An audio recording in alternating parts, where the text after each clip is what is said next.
টানা তৃতীয় দিনের মতো চলছে রাজনৈতিক দলগুলোর সাথে ঐকমত্য কমিশনের দ্বিতীয় পর্যায়ের বৈঠক। এ বিষয়ে জানাতে রাজধানীর ফরেন সার্ভিস একাডেমিতে আছেন সহকর্মী খান আলামিন। সরাসরি যুক্ত হচ্ছেন তিনি। আলামিন, এখন পর্যন্ত কোন কোন দল বৈঠকে যোগ দিয়েছে জানাবেন, আর এই বিষয়ে সর্বশেষ যে তথ্য আছে আপনার কাছে জানতে চাইব। মাহবুবা, সব রাজনৈতিক দলই এরই মধ্যে যোগ দিয়েছে এবং বৈঠকও শুরু হয়ে গেছে। আমরা দেখেছি বিএনপি, জামাত এবং এনসিপি নেতারা এসে পৌঁছেছেন। বিএনপির যে প্রতিনিধি দল বরাবরের মতো এবারও সালাউদ্দিন আহমেদের নেতৃত্বে যোগ দিয়েছেন এবং জামাতের প্রতিনিধি দল সৈয়দ আবদুল্লাহ মোহাম্মদ তাহেরের নেতৃত্বে যোগ দিয়েছেন। এনসিপির প্রতিনিধি দল আমরা প্রতিদিনই দেখছি ভিন্নতা।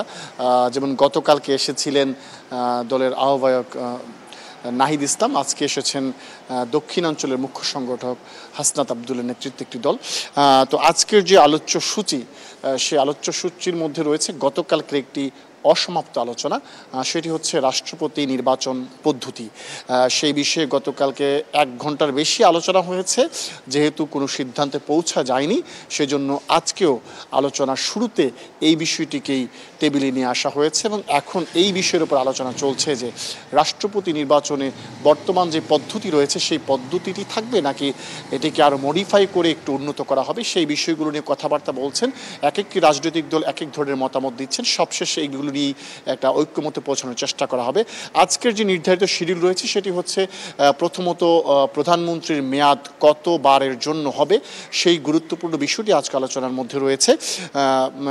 নির্বাচন ব্যবস্থা সংস্কার কমিশন এবং সংবিধান সংস্কার কমিশনের পক্ষ থেকে সুপারিশ করা হয়েছে যে প্রধানমন্ত্রী 2 মেয়াদের বেশি কেউ দায়িত্বে থাকতে পারবেন না। সেটি টানা হতে পারে কিংবা বিরতি দিয়ে হতে পারে, অর্থাৎ 2 মেয়াদের বেশি আর কেউ কোনো ধরনের সুযোগ পাবেন না। এবং যিনি প্রধানমন্ত্রী হবেন তিনি একাধারে সংসদ নেতা এবং দলীয় প্রধান পদে থাকতে পারবেন না। এই বিষয়গুলো নিয়ে আজকে আলোচনা হওয়ার কথা রয়েছে।